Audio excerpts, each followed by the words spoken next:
Good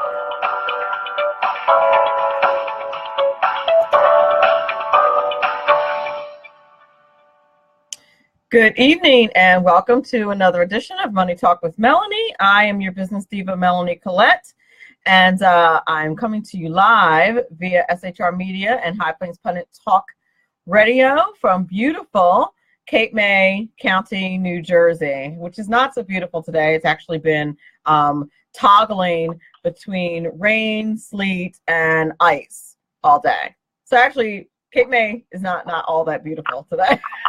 But anyway, it is a beautiful place to live. And welcome to the chat, Dwight, Ed, Mike Fitzpatrick, who is our guest today. Welcome. And Frederick Smith. Hello, Frankie. Hi. So I'm excited to have Mike Fitzpatrick on the show today, who, by the way, is a regular. This is the first of his regular appearances on the show. This is, I think, your third time, Mike, right?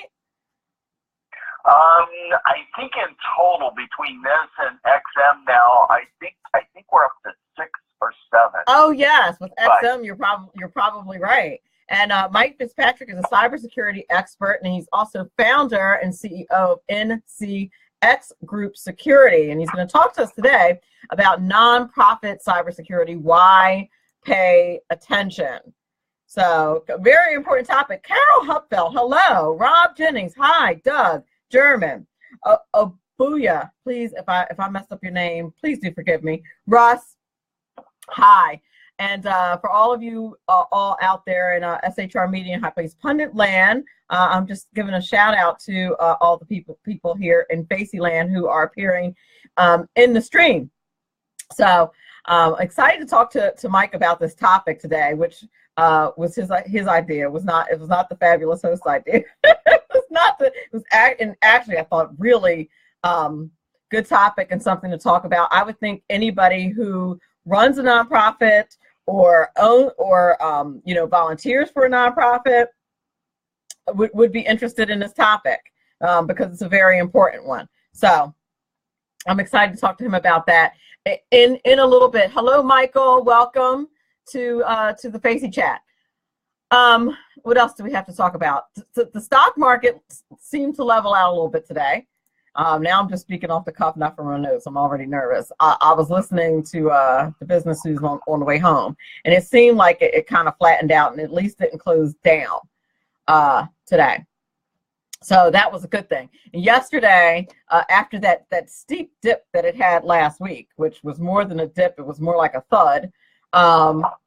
Last week, it did get back up yesterday, 350 points, which was good. It's volatile right now. It's going back and forth. Yesterday, I didn't get the close today, but yesterday it moved 900 points in both directions over a matter of 25 minutes, which is ridiculous. Like, who knows what to do? Chris Gaines, Lou, Michael Kent, hello. Kevin. Yeah. So it was like crazy. Also, Bitcoin and cryptocurrency. Bitcoin went back up like ridiculous today. Now it's down about 40% over, I don't know, the past month or so, I believe. Past 30 days, it's down about 40%. I did not look today. I only heard as part of the business report that it had a huge uptick today. And it's just kind of funny because I feel like none of the experts know what to do with cryptocurrency. But the blockchain technology is here to stay. And my guess is that's probably what we'll talk to Mike about on the next show, or we may just talk about it a little bit today. And blockchain technology is the technology that supports cryptocurrency, to put it like really, really simple. Hey, Shelly. Hey, hello. Hello, everyone. Okay, what else do I have to talk about? Steve Wynn, casino mogul Steve Wynn resigned as a CEO. That's so weird. As a CEO and chairman of his own company, right? Of Wynn Resorts. because of all the negative publicity against him. And, you know, apparently he's had a lot of, what do you call it, sexual harassment cases filed against him, or accusations and stuff like that. I don't know what these reporters are doing. And I'm not, you know, blaming the reporters, but I'm just like, or what these people are doing. Like, if the accusations are true, like, are CEOs legitimately just like running around sexually harassing women? I have to say, I personally have been sexually harassed most recently, and beyond that, most recently like a month ago, but never at work. I think my bosses were probably afraid enough of me that, that they would never even try it. I don't know, but it's I don't know. As a woman, I just find that like insane that women are going through this at work from their bosses. It's creepy. I don't know how much money I would have to get paid to not quit a job where my boss was sexually harassing me, or more. There's gonna, you know, I don't know, there's gonna be a lawsuit or something. The whole thing is just ridiculous. It's unbelievable. Ron Edwards, Glenn Davis, hello. The one and only Ron Edwards of Ron Edwards Experience, whose show, by the way, is right here on SHR Media on Fridays at 4 p.m.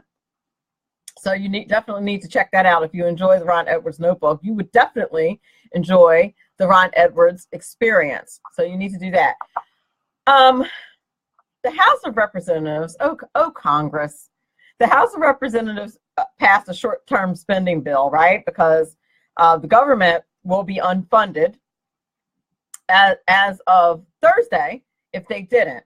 So the House passed the bill for the government to be funded through March 23rd. Great, fantastic.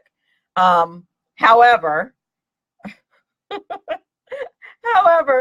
so the bill's going to the Senate. There'll be some amendments, of course, but Nancy Pelosi has been on the floor. At least she had been on the floor when I on my way home for about 5 hours, and she wants the same assurance from Paul Ryan, because of course it goes back to the House, from Paul Ryan, that there'll be a DACA vote. I mean, we've talked about DACA enough, but I'm over these legislators taking a stand for people who are here illegally. And I don't mean to sound unsympathetic, but come on. That's just like, what are you doing?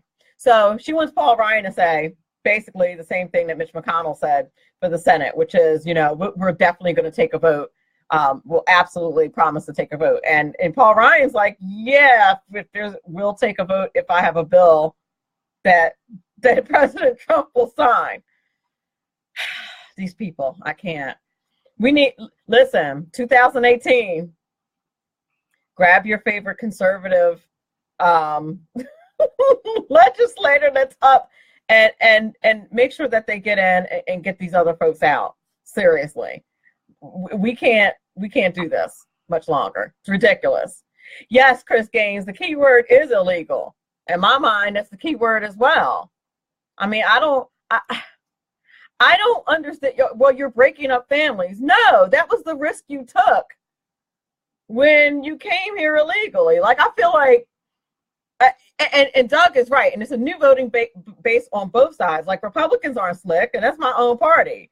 They're trying to be slick. They think if they, you know, let these DACA people stay here, that they'll get more voters, that they'll somehow flip over to the Republican side. Probably not. And Joyce, hello and welcome. Joyce in the chat says that the DACA recipients should not be able to vote, and they shouldn't. I am vehemently opposed to a pathway to citizenship. That's crazy. It's one thing to say, okay, you can stay here, but it's a whole nother ball game to give them citizenship and give them rights. And Shelley Kennedy is right. Their parents are the ones who put their kids in jeopardy. Exactly. And they knew that when they were entering the U.S. Exactly right. And that's what I don't get. Why is the finger pointed at us? It's like somebody breaks into your house with their kid, and when the kid has to give back whatever toys they stole, it's the parents' fault for not letting them keep it. Like, no, it's not. Not the way any of this works. Just saying, not in the real world. I don't get it. Anywho, Tony, welcome to the chat. And I went a minute over. I'm supposed to go to break. When we get back, we will have my guest today, Mike Fitzpatrick, cybersecurity expert and founder and CEO of NCX Group Security. Welcome, welcome, welcome. You're listening to Money Talk with Melanie. We'll be back in a minute.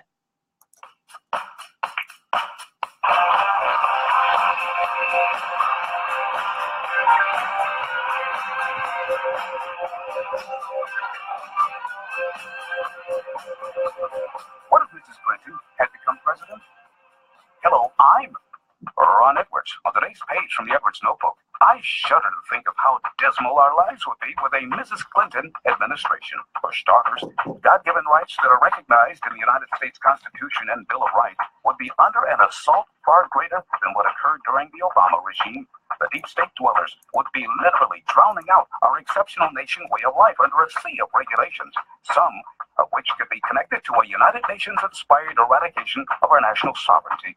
Robert Mueller, John Podesta, James Comey, and many others would be enjoying the prospect of totally getting away with the abuses of power they have been wielding, and there would be no effort whatsoever to drain the swamp. The cabal of leftist collaborators came within an inch of unleashing a level of misery that rivals fallen nations like Argentina and Venezuela. My fellow Americans, give thanks to God and arise to stand for our future and that of our children and children's children. God bless you. God bless America, and may America bless God. I'm Ron Edwards. Ron Edwards, the new voice of America. Sponsored by the Tri-County Liberty Coalition. Welcome back. You're listening to Money Talk with Melanie. I am your one and only business diva, Melanie Collette. And my guest today is Mike Fitzpatrick. He's a cybersecurity expert and founder and CEO of NCX Group Security. He's going to talk to us today about nonprofit cybersecurity and why you should be paying attention to this. I'm going to let you do your own quick bio, Mike. Welcome. Hey, Melanie, how are you? It's good to be with you again. Thank you so much for being here. I'm fine. Go ahead. I said thank you so much for being here. Oh, you're very welcome. My pleasure, and I look forward to our conversations because they're so much fun. Oh, thank you so much. Likewise, my friend. So, okay, a little bit of bio. For the last 15 years, myself and my company, we've been working with companies both nationally and internationally to mitigate the risks associated with cybersecurity. So it has been fun and exciting and interesting, and that kind of leads us to the topic today with cybersecurity and nonprofits.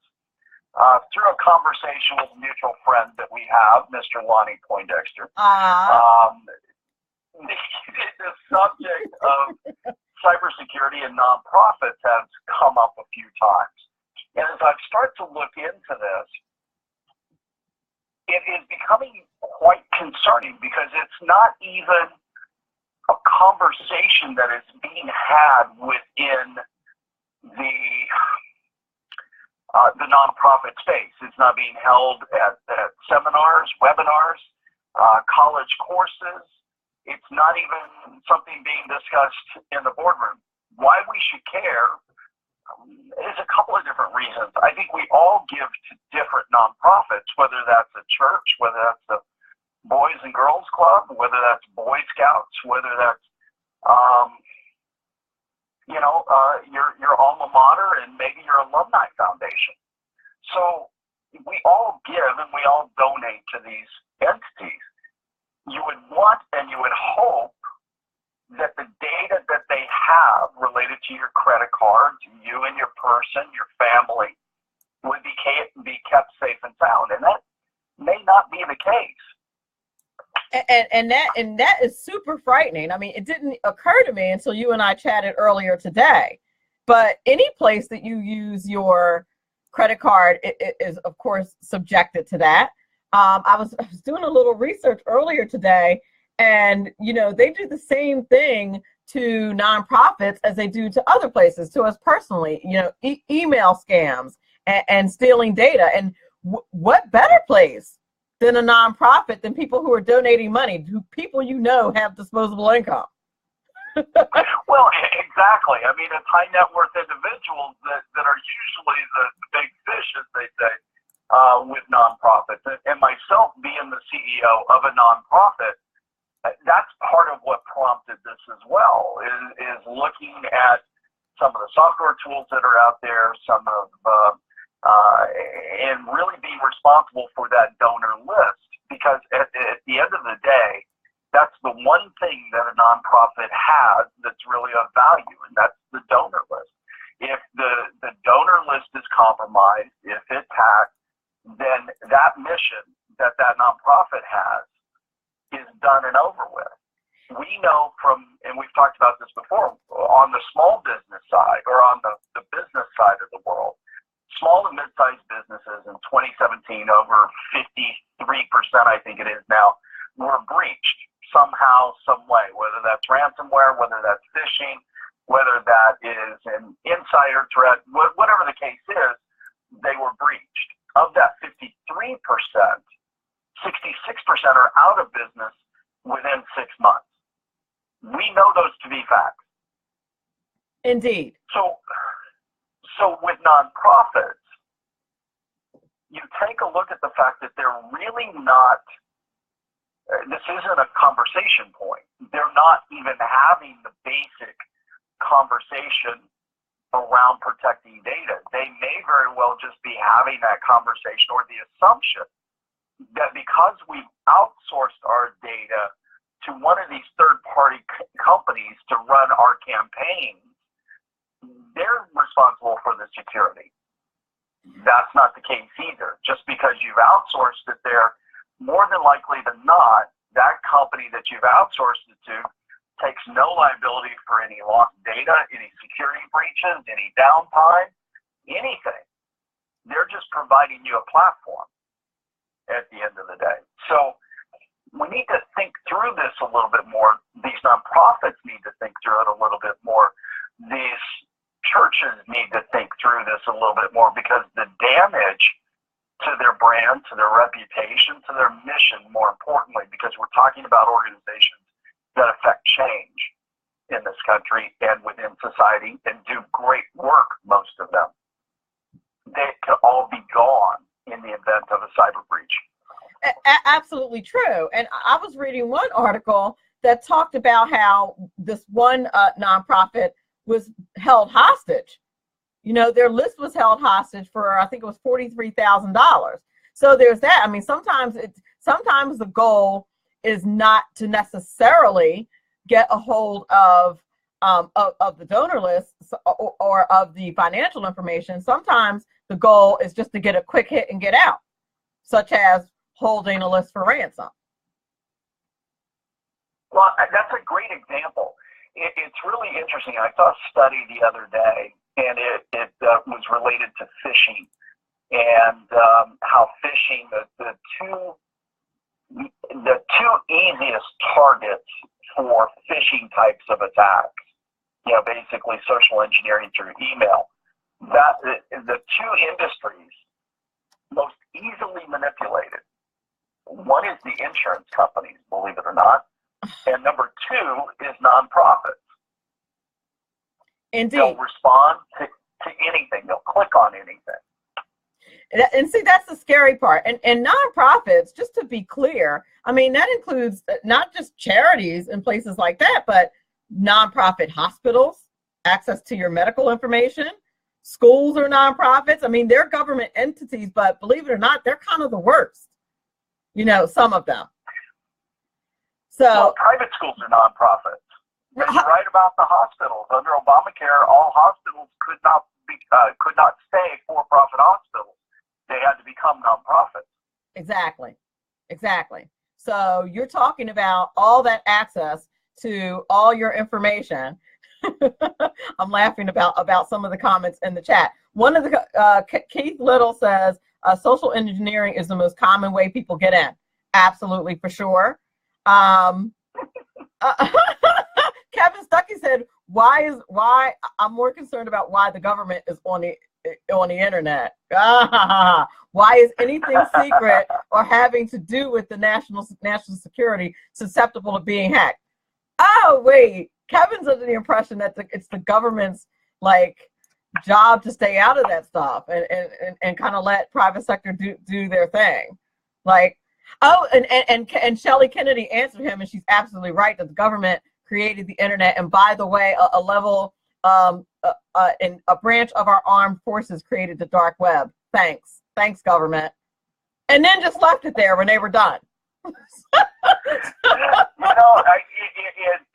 It is an interesting world that we live in, and I was talking with somebody today, and I'm trying to really understand why nonprofits are not more aggressive with this and really not having a conversation about it. And one guy that I respect a lot, who's been in the nonprofit side of the world for a long, long time, and he says, well, there's just some lines that hackers won't cross, and they won't touch nonprofits. And I said, are you kidding? Are you kidding me? It's always about money. At the end of the day, it's all about what I can sell that data for. And the hacker doesn't care if it's a nonprofit or GM for that matter. They don't care. I agree. I mean, if some lowlife will steal the change off of the counter at McDonald's that's supposed to go to sick kids, you think somebody's beyond lifting confidential information from a nonprofit? I don't think so. Well, I mean, in my church, right? In my church, everything's gone electronic as far as managing tithing each month. So the church has outsourced that to a third party. And me being the cyber guy, I'm going, okay, where's the SOC 2 Type 2 audit? Is there an SSAE 16? Where's the documentation that tells me that their systems are secure? Well, there isn't any. Oh, they must love you. Oh, they hate me. My son's Catholic school, it just absolutely hates me too, because they've outsourced the financial aspects of that as well. And I asked the same question. Well, where's this? Where's this? Where's this? Let me see the reports. There isn't any. Of course not. And no one's concerned until it happens. Well, I mean, just here's a simple example, right? We know that the cost of an average data security breach in the U.S. is now $7 million. You've heard me say that before. The number that drives that is a cost per exposed record. So that number is $214 per exposed record, and that makes up three components. Discovery costs for somebody like myself, for NCX Group to come in at $600 an hour to do the forensics to determine what happened, what was compromised, what was touched, where did they go. The second part of that 214 is notification costs, letting those affected, because 48 states have laws on this, they have to go through and notify all affected parties that they were breached. And then the third component of that is lost revenues, damage to reputation. Sounds just absolutely devastating to nonprofits. So if we do some simple math here, let's say that nonprofit has 10,000 records times $214, that's $2.14 million. That's what the potential liability exposure is. So, I mean, that could potentially shut down any nonprofit, I would think. Well, but it gets a little worse from there. So you've got 10,000 records. So a lot of states require credit monitoring, that you supply credit monitoring to those affected. The notification is not a get out of jail free kind of thing. So let's say 10,000 records times $10 per person per exposed record. So that's the price for the basic LifeLock package. That's another $2.4 million over 24 months, which is customary. Holy smokes. Then the final kicker in this, Melanie, is the government has to get their pound of flesh, right? Of course. The government has to get their pound of flesh with fines. So the FTC is now fining companies for data security breaches. The fine is $2,500 per exposed record. Wow. So that 10,000 times 2,500, that's 25 million.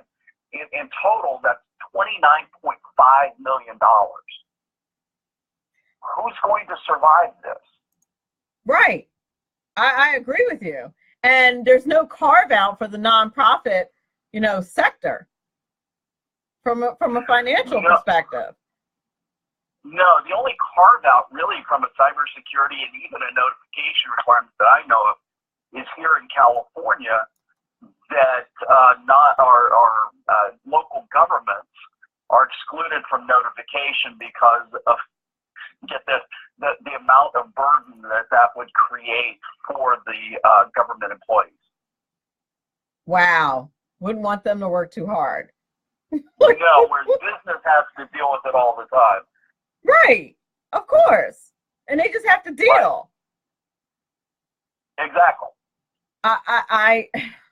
What do you attribute, since there's so much at stake, to what do you attribute kind of the laissez-faire kind of attitude of nonprofits toward this issue? Do you think it's intimidated by the possible cost of protection, so they figure they can do without, or? I think it's some of that. I think that it's, they spend, what is it? I think it's 3.2% of what they bring in on IT services and that kind of thing. So I think it's partly that. I think the fact that there hasn't been a big nonprofit that's been hit, that's made the news. The other piece of it, I think comes down to the fact it's kind of what we hear with small businesses. What do I have that anybody would want? They don't have the fundamental understanding that their donor list is what they want, and that's everything. Exactly, and it's shocking to me. It truly is shocking to me that just as a matter of common sense, nonprofits would not see that they would be particularly vulnerable. It's the same thing with my students. I teach at Rowan, and we have to change our password, like, I don't know, it seems like once a month, but it's probably more like once every 6 months or something like that. But they make us change our password, and and the students are irritated by it. The students have to change their passwords constantly as well. And I explained to them one day, I'm like, you guys are absolutely one of the most vulnerable records to get because you have little to no credit history. That's like the perfect, person to get. And this is a similar thing. And like, this is a prime group that you would want to hit. Oh, exactly. I mean, as far as the kids are concerned, you're exactly right from the standpoint of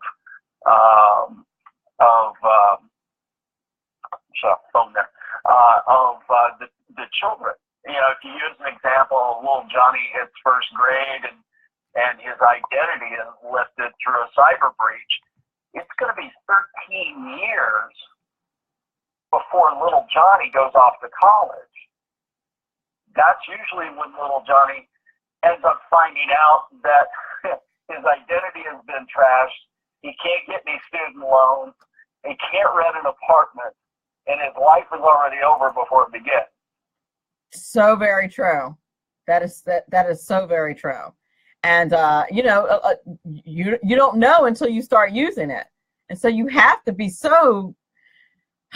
You just have to be so careful. So what are the options for nonprofits, or are there any that are like, are there any cost-effective options? I'm pretty sure there are not many, especially like small churches and things like that can afford the NCX top-notch type security protection.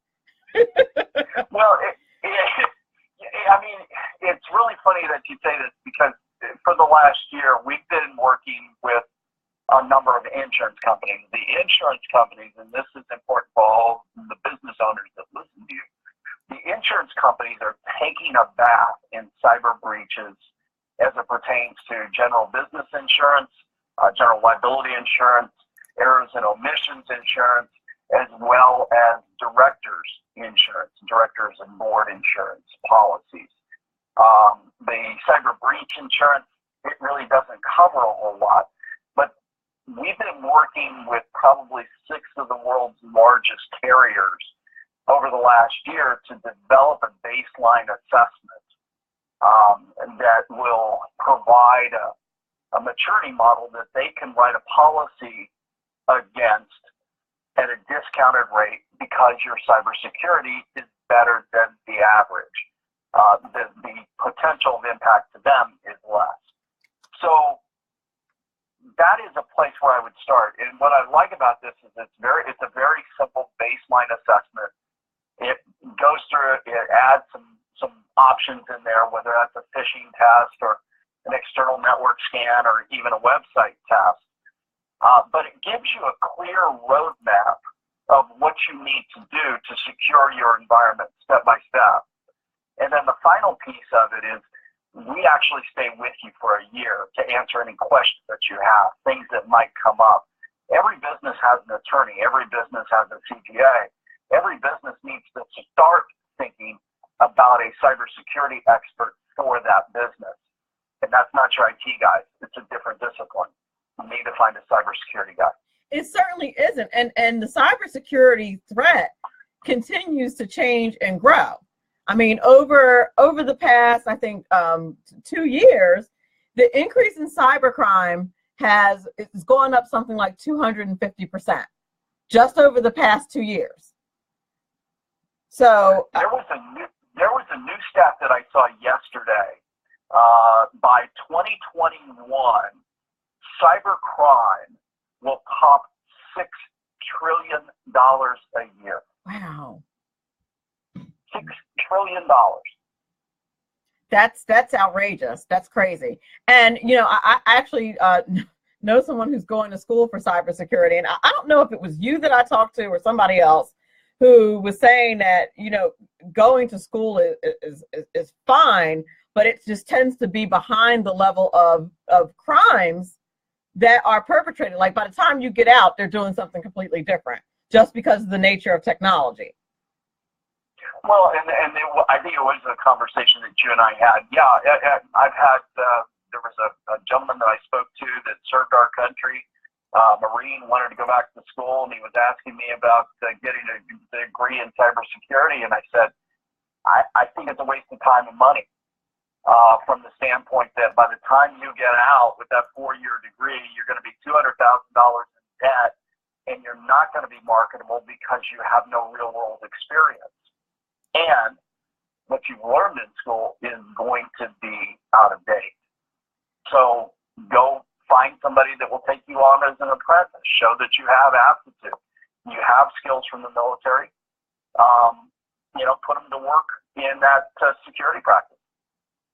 True. Now, oh my goodness, the insurance companies actually do have the money to, I would think, like you just said, to do that. But your smaller nonprofits, here's what comes to mind, because I'm thinking about like, how do you protect the little guy? And I feel like there should be some kind of group or something, consortium, some way that they can pool their resources so that they can protect themselves, if that makes any sense, just from a cybersecurity perspective. Yeah, and I understand what you're saying. The tough part is with cybersecurity, one, we have a massive shortage of people within cybersecurity, right? It's a small group. A lot of us know each other very well. And so it's a very small group of people that do what I do. So the resources aren't there to do those kinds of things. The price point from an employment standpoint, and I think we talked about this once before, and that is, you know, a starting job within cybersecurity starts at about $150K a year, and depending upon where you are on the experience spectrum, it could go as high as $300,000, $400,000 a year for a job like that. So there's limited resources. The cost for talent in this space is expensive. Quite frankly, we're fast approaching the point to where small business is not going to be able to afford cybersecurity expertise, and that's why I'm excited about this My CSO Advisor program that we built, because it is a way to do it as cost effectively as humanly possible. It allows you to focus on the right things, spend your money in the right places, from an expertise standpoint and a technology standpoint. It's important to note that technology is not going to save you. It's not going to fix it. I've talked my way into water treatment facilities and into all kinds of offices, and technology isn't going to defeat any of that. Oh, I remember you talking about that on one other show.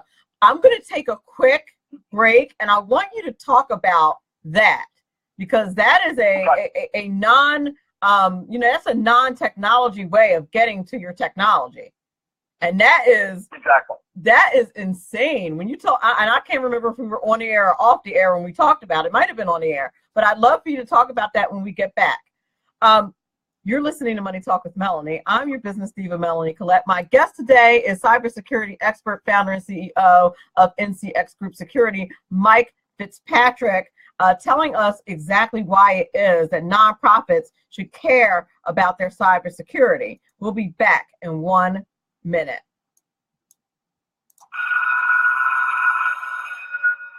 Welcome to this week's Money Talk Minute. I'm your business diva, Melanie Collette. This week, we talk how to shop smart. Here are 3 tips. First, evaluate purchases by cost per use. When deciding if the latest purchase is worth it, factor in how many times will you actually use it or actually wear it. Ask yourself, how much will this cost per hour of use? Is it really worth it? Second, spend money on experiences instead of things. Research shows that putting money toward that concert will make you much happier than purchasing that high-priced purse or tech gadget. Third, make sure you shop alone. It's so much fun to shop with friends, particularly for us ladies, but your best friend is the first one to tell you how cute that outfit is on you and that you should definitely buy it, even if you can't afford it. Save the socializing for later and shop by yourself. Those are your 3 tips for how to shop smart, and that's all for this week's Money Talk Minute. I'm your business diva, Melanie Collette. Remember to listen to Money Talk with Melanie Monday through Friday, 5 p.m. Eastern Time, 2 p.m. Pacific Time on SHR Media and High Plains Pundit Talk Radio. My name is David Barnett, and I've been helping people buy and sell small and medium-sized businesses since 2008. So far this year, I've gone on 5 vacations. It's because I've got my own business. When you get tired of being managed by someone else and you decide that business ownership is right for you without the risk of starting your own unproven enterprise, then come over to businessbuyeradvantage.com. There are over 100 YouTube videos on buying and selling businesses that you can watch for free. That's businessbuyeradvantage.com. Who likes paying taxes? Nobody. That's why Eva Rosenberg from TaxMama.com wants you to pay less of them. Read Small Business Taxes Made Easy and learn how legally hiring your spouse and children can slash your taxes. Learn how to set up a business plan that minimizes taxes, the benefits of setting up an exit plan, how to avoid getting audited, and how to legally increase your deductible expenses with better record-keeping techniques. Don't let the IRS squeeze you out of every penny. Visit TaxMama.com. Click on Ask a Tax Question to get free answers to your tax and business questions. That's TaxMama.com. Welcome back. You're listening to Money Talk with Melanie. I am your business diva, Melanie Collette, and our guest today is Michael Fitzpatrick, cybersecurity expert and founder of NCX. Come on, Melanie. I should know this by heart by now. Of NCX Security Group. Hopefully I got that right. I apologize. Because I closed my notes. I closed my notes. NCX Group. Thank you. Thank you. I had my notes open, but I closed them because I wanted to and I always go and look for the title to make sure I get it right. But there was a comment in the chat I wanted to make sure that I grabbed, so I copied it and pasted it. Josh says, Josh, by the way, Josh is one of the members of Three Creators Symposium, which is a gang of really smart people, and wondering why they let me hang out with them. And they have a podcast, and they stream live on YouTube every Friday at 8:30 Eastern Standard Time, and occasionally let me hang out and comment with them. But Josh is part of that group. But he says, make them law enforcement, give them badges and coffee at diners and fedoras. Let them monologue internally, a little noir romance. You'll have tons of cybersecurity professionals. I just thought that was too funny not to. So I had to, the stream always moves, so I had to grab it and paste it real quick because I didn't want to forget. I just thought that was funny. You could use the cleaning crew to wipe a server, kind of like Hillary was suggested, right? Like with a towel. Exactly. But okay, so social engineering. Social engineering, for me, and one of the things that I love about this is what you're able to do sometimes from a social engineering perspective, and talking your way into facilities. We've in the past have talked our way into the control room of a water treatment facility. Just by pretending to be an IT guy looking to fix something. Bob set me down, and evidently you've got a server that's not functioning. Is the closet, the room port, right over here? And you just keep going. One of my favorites, and this was back in the old days when we first started 15 years ago, you would typically go in, and when you're doing the physical security assessment, we'd show up sometime around lunch, usually about 12:30. The receptionist is gone, so you just walk through, go back, find one of the cubes, and inevitably there's a phone list. Somebody's got it packed up on the cube, right? And so there's a phone list, and it says IT.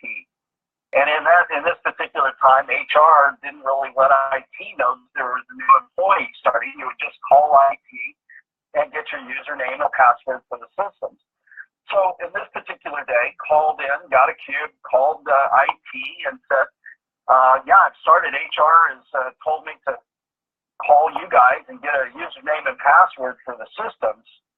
And the IT guys goes, okay, great. Let's get you started. What's your first name? Well, first name's Jack. Okay, great. What's the last name? Last name is Lamangelo. Lamangelo? What do you mean, Lamangelo? Well, how's that spelled? You spell it Lemon. Jello. Lemon Jello? That's lemon jello. No, it's French. It's pronounced Lamangelo. Wow, though. Oh, okay. Here's your username and password. That's simple. And it sounds like, some silly like espionage stuff from TV or a movie. But people actually do this. Well, I mean, people love to be helpful, and that's the root. That's why phishing emails are so successful. That increased last year by 600%. The effectiveness of phishing emails. And now, explain to the audience what a phishing email is, and this is phishing, not phishing like go fishing. Explain to the audience what that is for those who may not be aware. Okay, so we've all received these emails that look like they've come from the bank.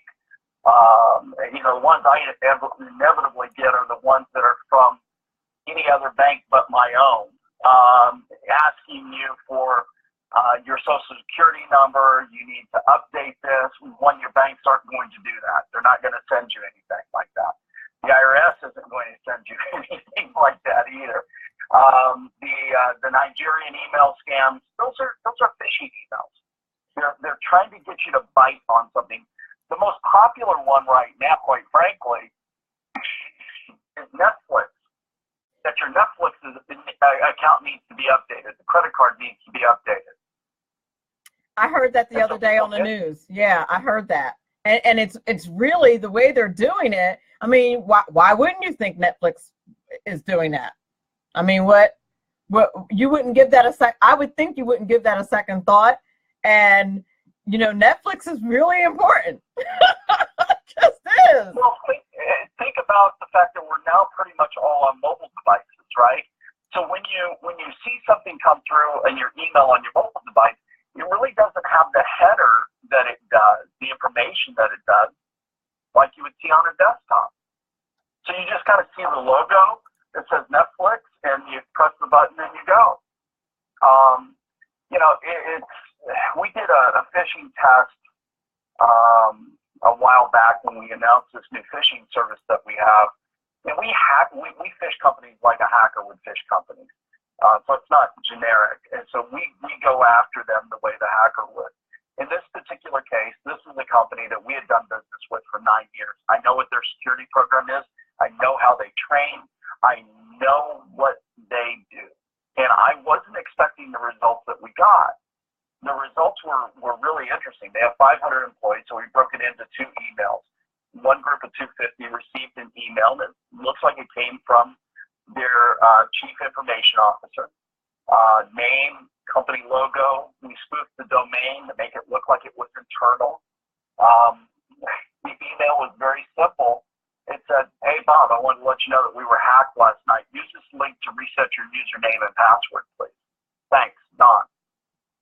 The second email went out to the other 250, and it was, "Hey, Bob, I want to let you know we're trying a new mobile app. Would you download it and let me know your thoughts? Thanks, Don." Very benign emails, right? Right. So within 12 hours' time, the first email asking for them to reset their username and password, 90 people opened it. 80 people went to reset their username and password. Whole new credentials. Oh my gosh. The second email, 85 opened it, and 65 attempted to download something, and some of them repeatedly because the download wasn't working.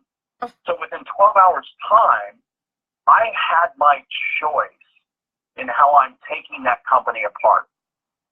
And I had either ownership of computer systems or usernames and passwords. Right. And the problem is it only takes one, depending on what the hacker is trying to do. Correct. It only takes one, particularly with phishing. I had a question in the chat. Is the infrastructure wrong? Our current HTTPS system could be improved to hide both sender and recipient behind ciphers, drastically reducing invasions in the systems. What do you think about that, Mike? Well, I think that there's always improvements that can be made, but there's always a cost to that kind of thing too, at some point to some business or some entity that would have to be updated, because with improvement comes increased cost. I mean, that goes with the equation. So I tend to fall on the side of things that technology is not the answer. You have to deal with behavior. I mean, 70% of all breaches now come from within. You have to work on the behavioral aspects of it. You have to develop a security program in place. You have to deal, I talked to my son about this, you have to deal with the whole pizza, not just a slice of the pizza. Compliance is something I think drives a false sense of security. Compliance doesn't make anything secure. Compliance just makes you compliant.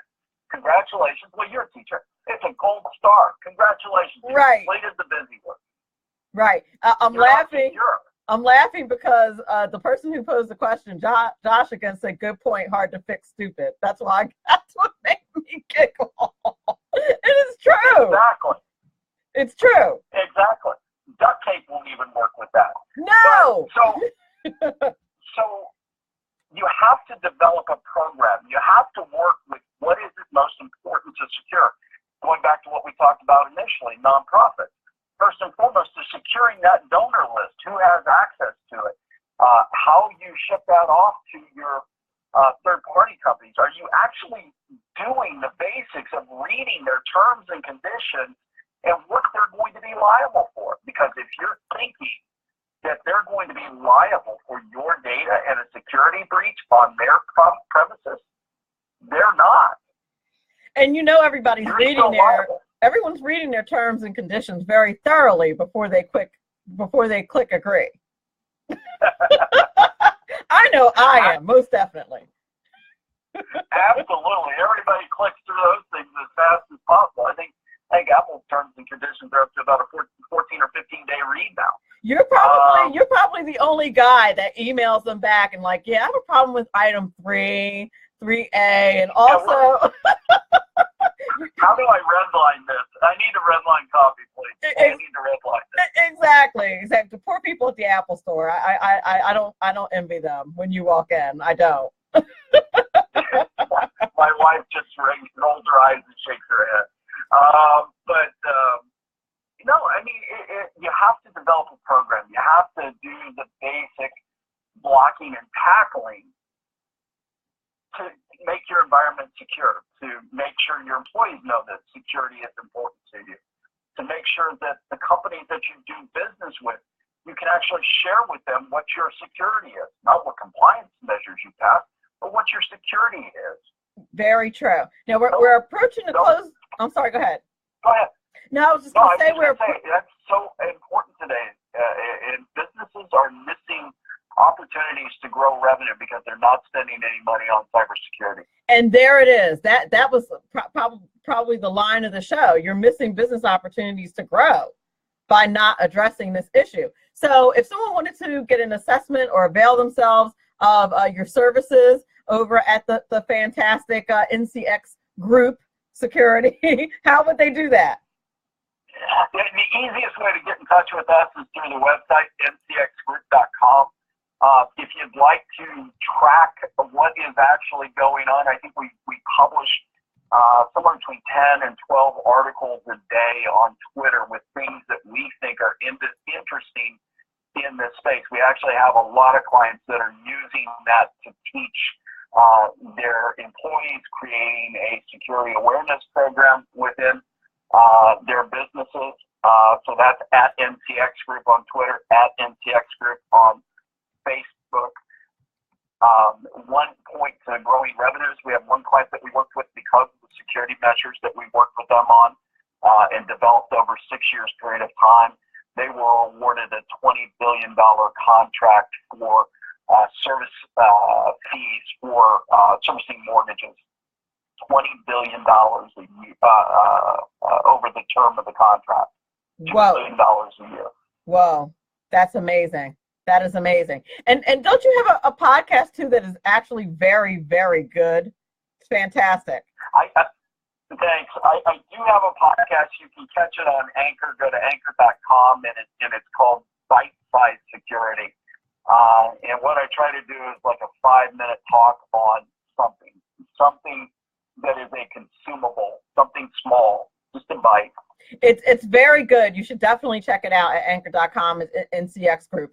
It's excellent, high quality. I don't think Mike knows how to do anything other than high quality. Bless you. Thank you so much for being on the show, and we look forward to you coming back next month. I do too. Thanks, Melanie. Thanks so much. Have a great night. I want to thank everybody who's in the Facebook chat. Thank you for being so interactive and asking questions. You guys are fantastic. I want to thank everybody out there at SHR Media and High Place Pundit Talk Radio Land. Remember, all of this is very important because after all, it is your money. Have a great night.